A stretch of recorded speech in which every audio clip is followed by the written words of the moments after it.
So nata sa first Sunday of Lent, Matthew chapter 4, verse 1 to 11, makita ko na sa Mark chapter 1, verse 12 to 13, verse 12 and 13, Luke chapter 4, verse 1 to 13, no? So, kaya na siya. So, Jesus temptation, no? Nagsugod ni sa dilinian, nagsugod ni sa baptism, di ba? Iyon si God told everybody when Jesus himself submitted to John the Baptist for baptism.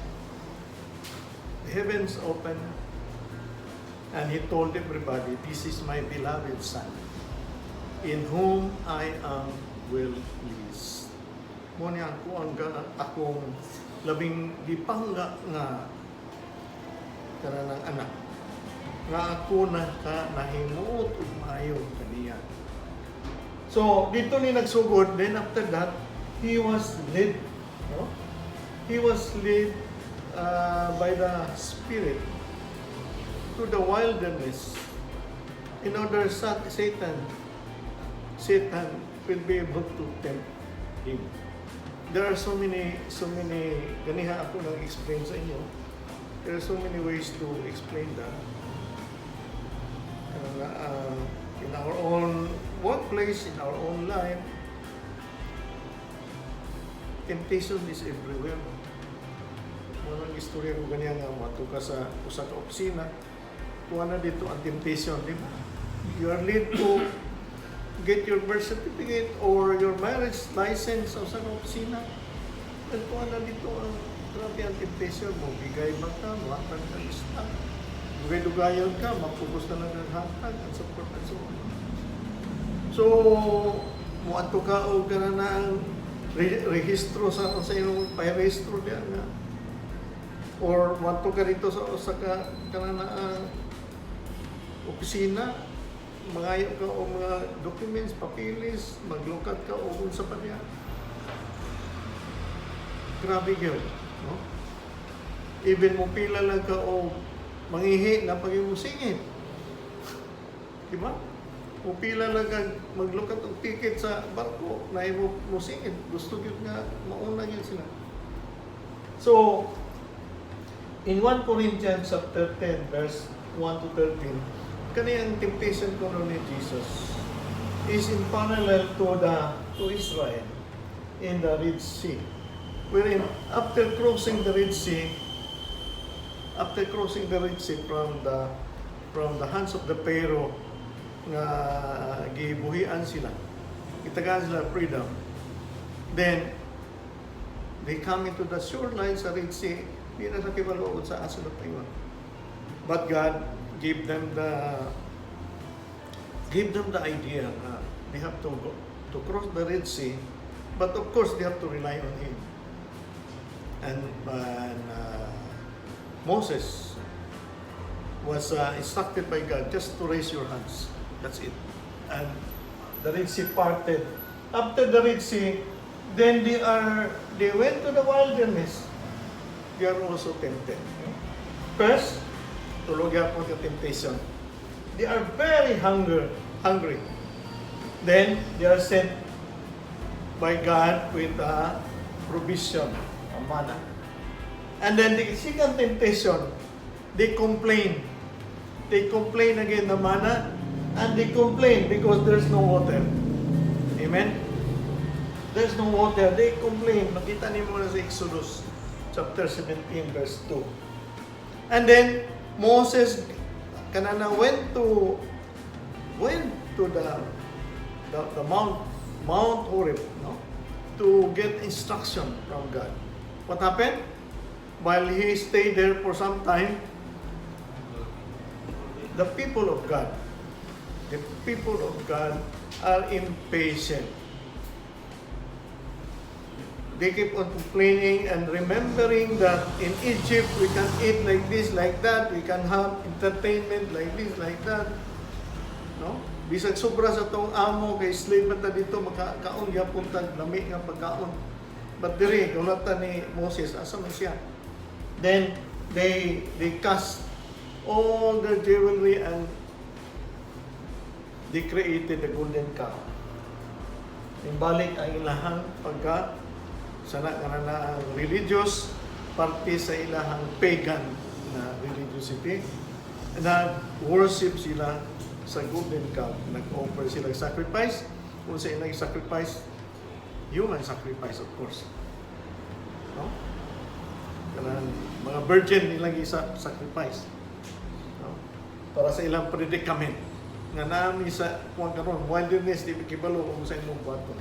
Ibalik nga dito sa among gigikanan kung saan o kasami paingon, no? And then in Matthew chapter 4 verse 1 to 2, no? The Spirit led Jesus and then being tempted. Parallel siya sa Red Sea and the wilderness, no? Nya pare-pare ang kanana ang iyahang ano sa Old Testament. Then para sa ato, kung si Jesus naka-experience na gitempt siya dito sa wilderness, no? Gitempt siya. Pareha ni San Pablo when Saint Paul struck by a great light, and Jesus told him, "What have you done to my people, Paul?" He was thrown from the horse, hulog siya sa kabayo, and then he was blinded. Of course, to cut the story short, he regained his sight, but after that, pagan siya nga persecutor, may persecute sa Christian. He also went on a retreat. Yanto siya sa usa ka lugar. For 3 months masiguro. For 3 months, wala maggawas-gawas si Paul. Until such time, nimbalik siya, ayha pa siya ng sugod siya ang ministry. Kaulaw pa ko si Paul kay persecutor karon mahina mo sangkyaw pareha kang Jesus. No, pati ng Jesus. Si Jesus po, after his baptism, he went to the wilderness. No? There's so many things ngayon kung saan po pasabot. Just to start his mission, mag-retreat siya. Maminaw siya. Maminaw siya siyang pag-lino. No? Ang uban ng translation, siya nga nag-test, nag-test ang Ginoo unsa siya ka matindog aron sa iyang pagdalbisyo. And then in Matthew chapter 6 verse 13, katong ipang tental, nabitaw siya, "Do not bring us to the test, but deliver us from evil." Diba? Matay mo sa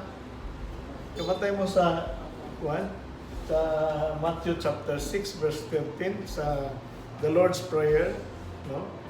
Muna siya ang counter, no? Counter. Because we are also tempted. And also, because in the first place, maguni siya, dito mo, God allowed temptation sa tuwang kinabuhi. But also, He told us in the scripture, He will allow it, but not beyond our capability to sustain. Capability to counter that temptation. He knows also our capabilities. But because, in the first place, after you have gone through that, you will become stronger. You become better person. Amen? And then, in Psalm 23, remember the shadow of death, no?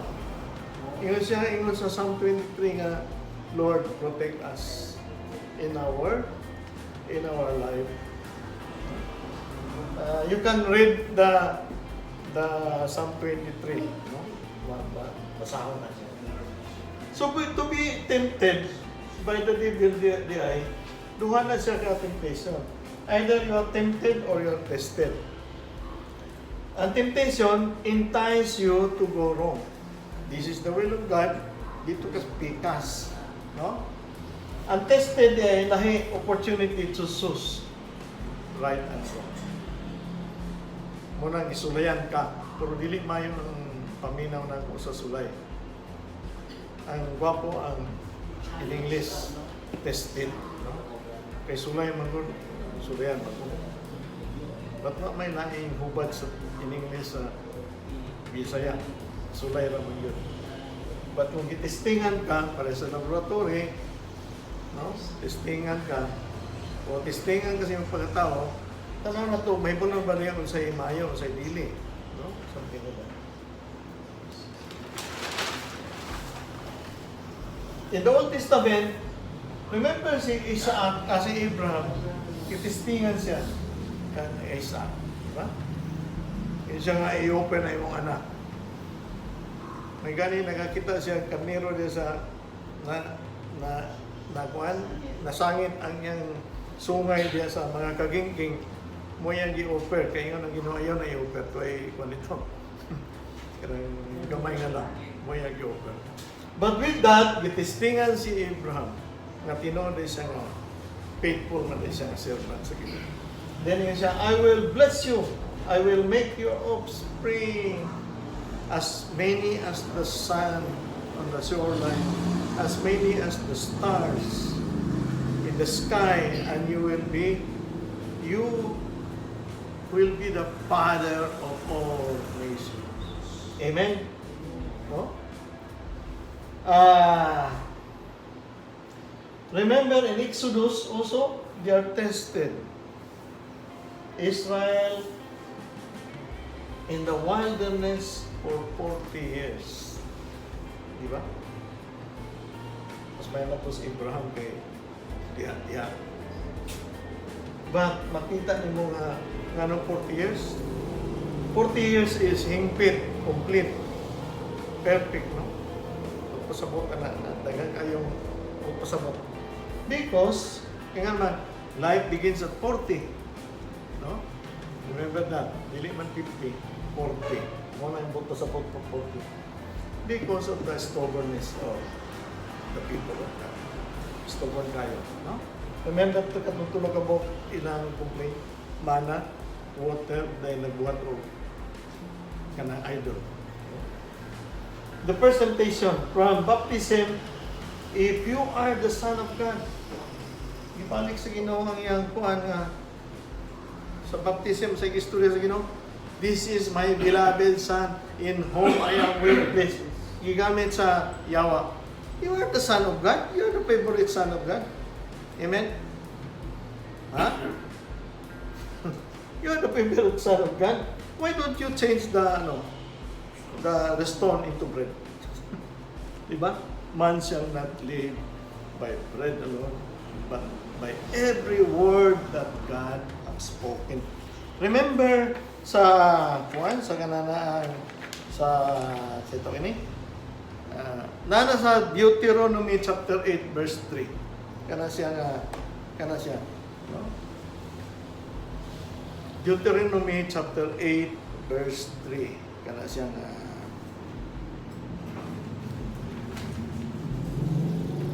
and then it is challenging Jesus sa iyang identification o authority. You're the Son of God. Naka-authority. Di ba? Naka-authority. Naka-identification. Son of God ka. No? And then, Satan tested him in his weakest point. Kasi weakest point niya, hunger. Igutom mo siya na, alam nga, 40 kadlaw. Muna kita sa ato ang paglingon, kumay mo, dili kita mag-decide kung gigutom ta. Di ta makikaway kung gigutom ta. Dili yung mayo ang resulta. Dili ka mag-decide, dili ka mag-away, dili ka mag-istorya. Kung gigutom ka, mag-away. Mag-away yun mo. No? Okay. Ang kagutom mo yung magpasulabi. Lain may nang gutomon ka kay laban ng ulo. Para kung gigutom mo. So, Sila, kapit lang. Ganyan yan. Unless we feed ourselves of the Word of God, the promise of God, to feed also others by our own witnessing. Witnessing ang comfort. Because that is our experience. We rely on God with trust. We trust on God. At ang istorya, Word of God, si Mil. Mil ganyan. The Word of God, wow, relain. Asa si Jesus nag-rely, man shall not live by bread alone, the Word of God.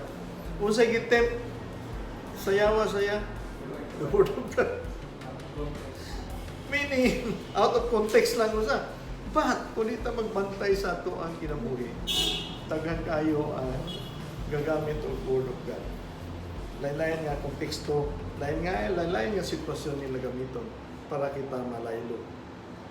Okay? No? And muna sa Alpha course na to, Word of God yun ang atong gigamit. No? I am the way, the truth, and the life.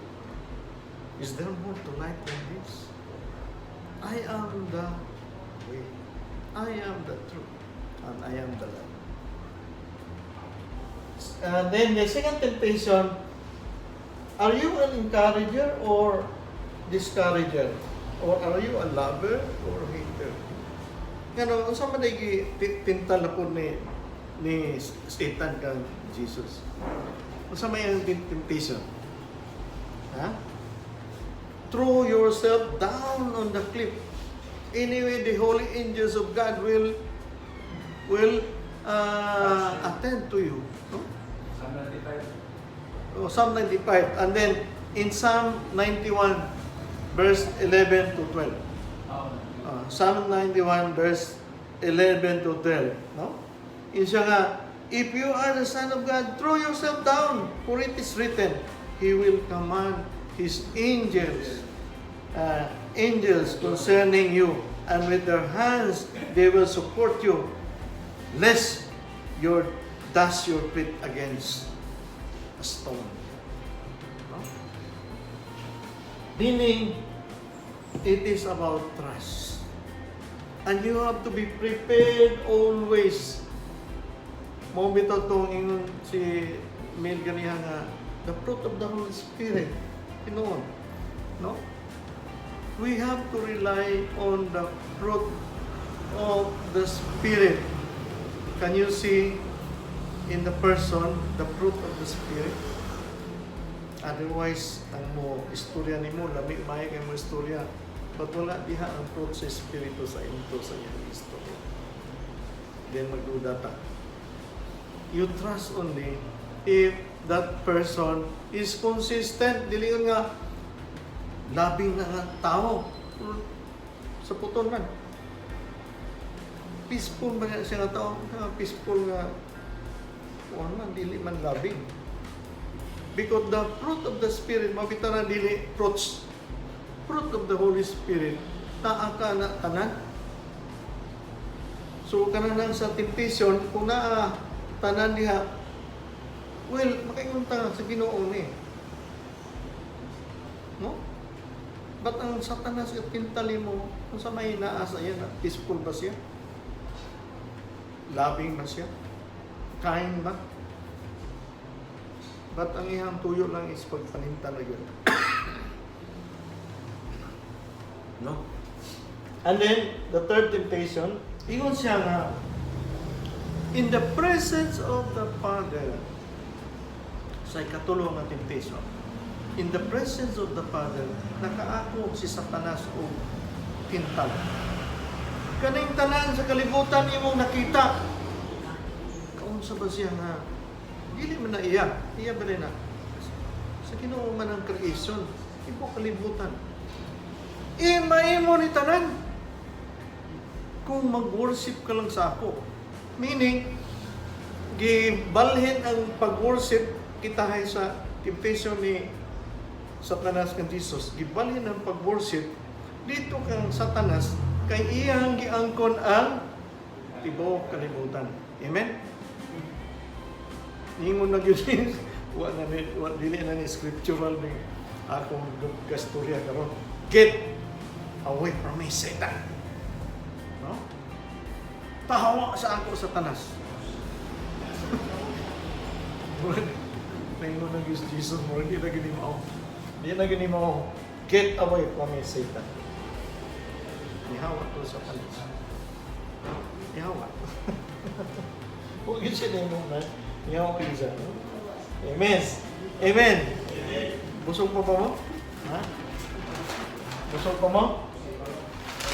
Anyway. Satan not only tempted Jesus on the force, the mighty deeds, and the power. Katong akong istorya kaninyo. Because that three temptation is about food. It is about the mighty deeds, no, of Jesus. It is about the power of Jesus na nasa. But it also concerns the popular views nga ma-experience nato sa atong ordinary life, no? Jesus the caregiver. Kanang gatiman yun siya sa ato, no? Gatiman siya nga. Pagatiman ko sa inyo, pag kana na ang pagtamot po mo nga, iyan sa Ginoo. I cared for you. Iyan siya, no? Dili ni siya magic. Dahil po sa tagaan, manango mugpan, kinanglan nga, tanawan po ninyo nga, asa gikan na nga pan. Ang pan, gikan sa pagpugas sa trigo, gibalhin ang trigo, gibutan sa iyang tamnanan, dako nga umahan. Ang trigo, nahilo na, giharvest. Gigaling. Pag galing, gigaling pa yun para mahimo kanang flour, harina, gimasa sa baker, pag magmasa sa baker, gihimong pan. Kaya kung ipakao sa inyo, dili yung nagikan sa bato. No? So meaning, may bunot sa proseso sa kinabuhi, proseso ka sa kinaiyahan. May bunot mo pasensya. Nga instant sa man imo lang ang pangitay imo lang bubuan ang kana arena o tubig na may mo ng panisan. Kinahanglan na lutuon. Kinahanglan na og labor sa gikan sa naghigugma kaninyo nga nagbuhat niya ng pan. Labi na ang gabuhat na atong Ginoo way ka provide. Sama-sama na sa wilderness. Kung sa iwat na to, kano tayo kitang complain? Nag-complain ka ng pandisal kahit. Kano man yung pandisal ngayon? Ani, kano man yung gamay naman? And support and so on. No? Nakalagay barato man ang iyong pagpalit. Di mo rin po na iniyampo, tayo na pag-complain. No? So, but God is a caregiver. He is also the wonder worker. No? Wonder worker. Because as wonder worker, sa may wonder worker, kasalig sa amahan sa iyang pagserbisyo, dili ka complain, dili ka pasikat, dili ka pangasaba. No? Dili ka mahay, dili kanan sitong ininiyang mag-ako-ako. Wonder worker siya kay ampo siya. Gatudlo siya sa uban. Iyang gikutsing ang uban para daghan sila nga magserbisyo sa katawhan sa Ginoo. Dili yung nga sikat na ko karon kay head katikis na ko. No? Dayon nana ko attendance sheet. Kung dili mo magkatunga og tulo ka beses 100 piso ang fine. Uy, kuyo kayo, no?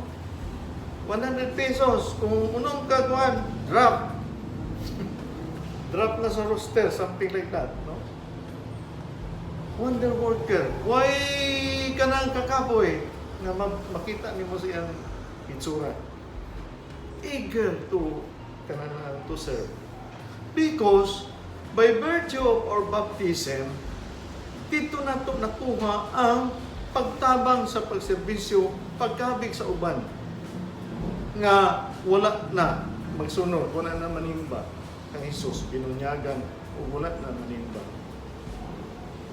Na dili ba na ang usa ka worker malipayon nga nakatabang siya sa misyon sa atong Ginoo. Kay mao man iyang sugo diha sa iyang bautismo. Dili nga magtamudmod na payon mga ga-serve sa simbahan, mayon ta magdulan para nakuha rason ko maka-appeal sa mga simbahan. Mayon ta maabot ang akong apo karon para makarason ko nga nay akong bantayan. Nauban pag yun, maghimo-himo pag yun og rason. Di ko ka-appeal kay gadaot akong apo. Nagdaot na noon og Mayo.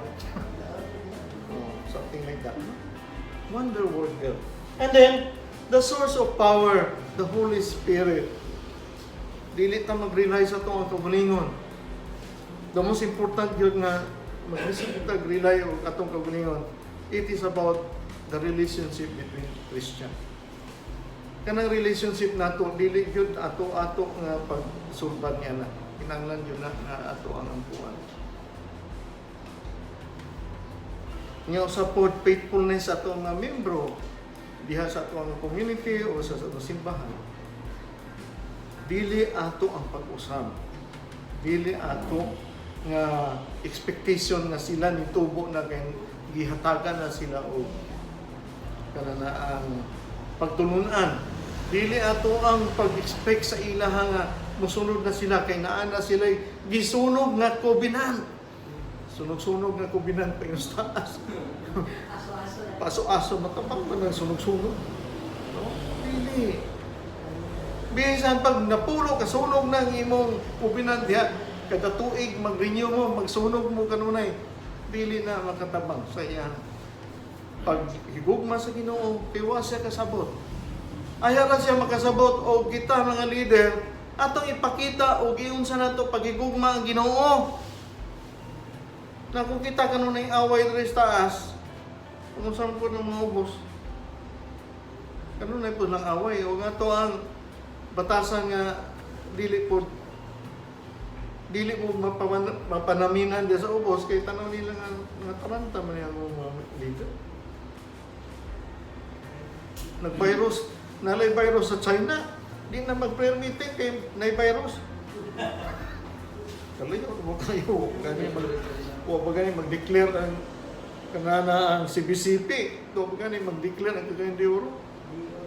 So ano pag-praising sa Ginoo nga gitabunan yung baka.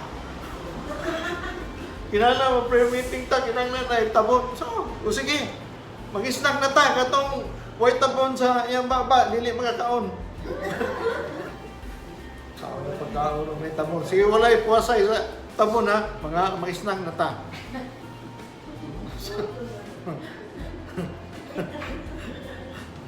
Di ba Jen? Okay na ba? I-notes mo diha. Humana ni mo ginotes. I-notes yun na ni mo. Ikaw rin kayo masunod din. Salamat sa Diyos, no? So meaning, sa ato ang tentasyon, practical na tentasyon. Kana na ang tintanon ta sa atong pagkaon. Ako ng istorya ganihan, no? Kaon kanunay asin, sige. Di ba?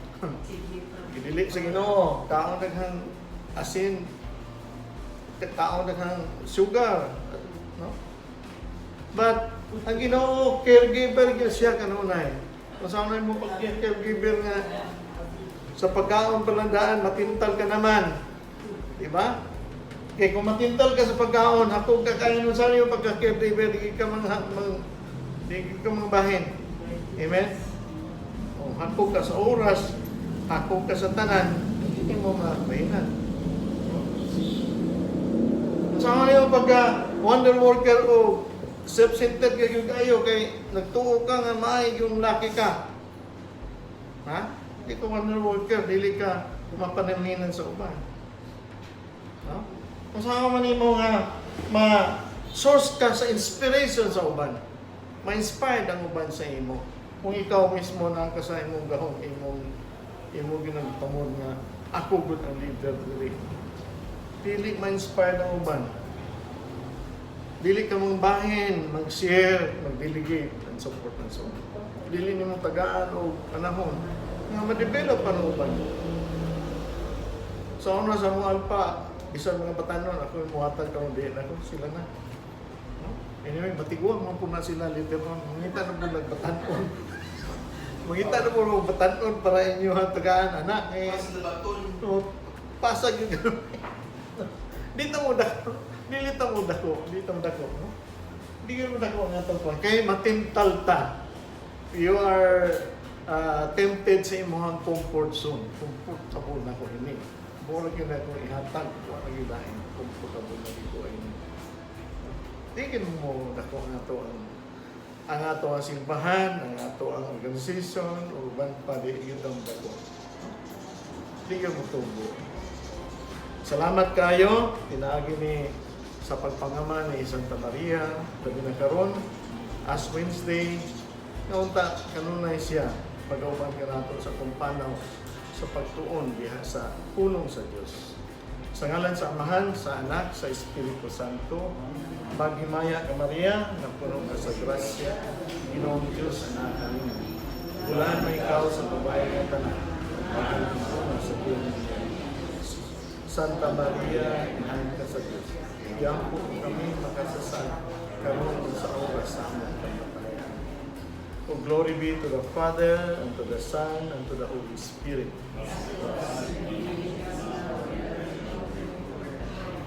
In the name of the Father, Son, Holy Spirit. Amen. Praise the Lord. Pagpakan na to.